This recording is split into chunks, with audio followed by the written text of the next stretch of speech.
बूढ़ी खाला हलीमा एक छोटे से गांव में अकेले रहती थीं। वो बहुत गरीब, लाचार और मजबूर थीं। वैसे तो खाला की उम्र ज्यादा नहीं थी, लेकिन गरीबी और खाने पीने की कमी ने उन्हें समय से पहले बूढ़ा बना दिया था। ऊपर से अकेलापन भी किसी बीमारी से कम नहीं था। कमजोरी की वजह से खाला अब अकेले काम नहीं कर पाती थीं। खाला सुबह होते ही अपनी छोटी बिल्ली चीको के साथ मोहल्ले में निकल जाती। वहाँ वो रोटी, दाल, चावल मांगती और अपना और अपनी चीको का गुजारा करती। चीको खाला की दुख दर्द की साथी थी। एक दिन बूढ़ी खाला हलीमा हमसाए शरीफा के घर जाती हैं और दरवाजा खटखटाती हैं। शरीफा, ओ बीबी शरीफा, कुछ खाने को दे दो आज तो मोहल्ले वालों में से किसी ने भी कुछ खाने को नहीं दिया। खाला, हद होती है। कब तक तुम ऐसे मांगती रहोगी? अगर तुमने वक्त पर शादी कर ली होती तो आज ये दिन ना देखना पड़ता। जवानी में तो तुम्हारे मिजाज ही नहीं मिलते थे। लो, ये आटा है, घर जाकर रोटी बना लेना। खाला को कोई बुढ़िया कहे तो उन्हें बहुत बुरा लगता था, लेकिन खैर, शरीफा की बातें सुनकर खाला हलीमा चीकों के साथ घर आ गईं। खाला, ये क्या तरीका है तुम्हारा? तुम्हारी तो मोहल्ले में कोई इज्जत ही नहीं है। मुझे अपने साथ मत ले जाया करो, मेरी ईगो हर्ट होती है। इससे अच्छा हम घर में मुर्गियां पाल ले। खाला ने घर में मुर्गियां पाल लीं। मुर्गियां रोज 10 अंडे देती थीं।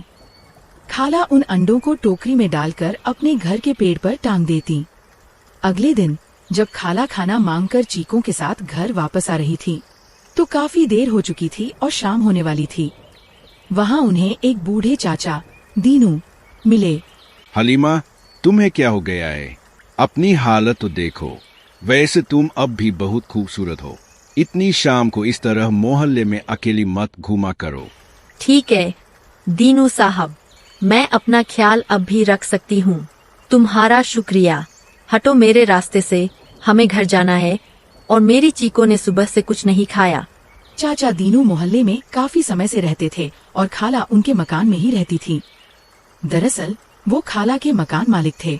यही वजह थी कि खाला हलीमा उनकी हरकतों को बर्दाश्त कर लेती थी।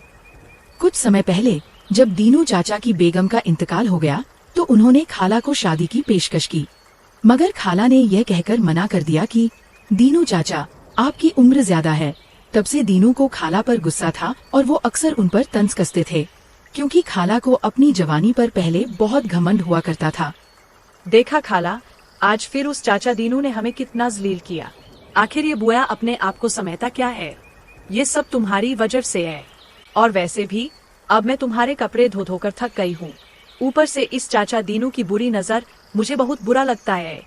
अच्छा ठीक है, चलो अब सुकून से खाना खाते हैं। फिर चीको ने गरम गरम रोटियां पकाई और खाला ने अंडों का ऑमलेट बनाया। दोनों बड़े मजे से खाना खाने लगी। अरे खाला, तुम तो खाना खाते ही बिस्तर पर लेट गई। मुर्गियों के अंडे भी इकट्ठा करने हैं, चलो उठो। बूढ़ी खाला और चीको ने रोज की तरह मुर्गियों के अंडे इकट्ठा किए और आज 10 की बजाय 20 अंडे थे, क्योंकि आज एक मुर्गी ने 2 अंडे दिए थे। खाला हलीमा बहुत खुश हुई। उन्होंने हमेशा की तरह अंडों की टोकरी को पेड़ की एक शाख पर टांग दिया। सुबह जब देखा तो टोकरी खाली थी और उसमें अंडे नहीं थे। चीको, सच सच बताओ, क्या ये तुम्हारी हरकत है? नहीं खाला, नहीं। मुझ पर शक करने की जरूरत नहीं है। मैं तो तुम्हारे पास ही सोई थी। मुझे नहीं पता अंडे कहाँ गए। खाला, तुम रात कुछ ज्यादा ही खुश थी। हो सकता है तुम्हारी नजर ही लग गई हो। अगले दिन फिर मुर्गियों के 20 की बजाय 30 अंडे थे। मुर्गियों ने 2 की बजाय 3 अंडे दिए थे। खाला बहुत खुश हुई और रोज की तरह अंडों को टोकरी में डालकर पेड़ पर टांग दिया। सुबह हुई तो टोकरी फिर से खाली थी। आखिर ये अंडे कौन यहाँ से ले जाता है? पता लगाना होगा। कहीं ये चाचा दीनू का काम तो नहीं? दीनू के अलावा और कोई नहीं कर सकता। रात को ऐसा करती हूँ, मैं खुद ही टोकरी में बैठ जाऊंगी। मुझे तो लगता है ये बुढ़िया खुद ही रात को सारे अंडे खा जाती है और सुबह ड्रामा करती है। रात को मुर्गियों के अंडे खाला और चीको ने जमा किए और खाला चुपके से टोकरी में बैठ गईं। आधी रात को टोकरी अपने आप उड़ने लगी और उड़ते उड़ते एक जादुई दुनिया में पहुंच गई।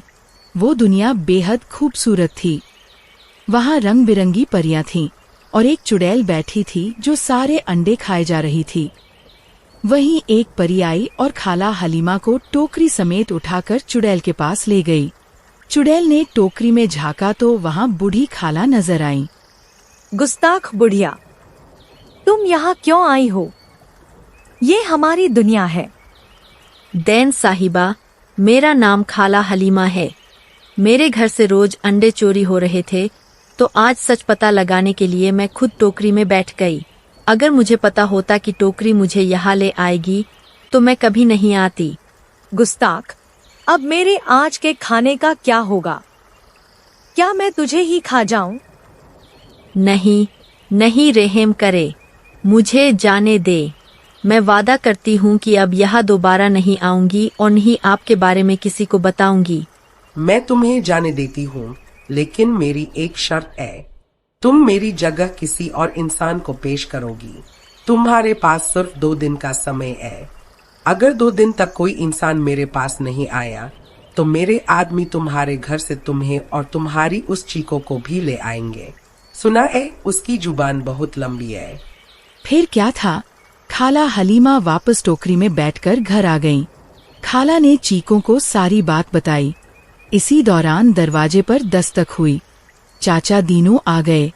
खाला, मुझे नए किराएदार मिल गए जो तुमसे ज्यादा किराया देंगे। तुम अपना इंतजाम कहीं और कर।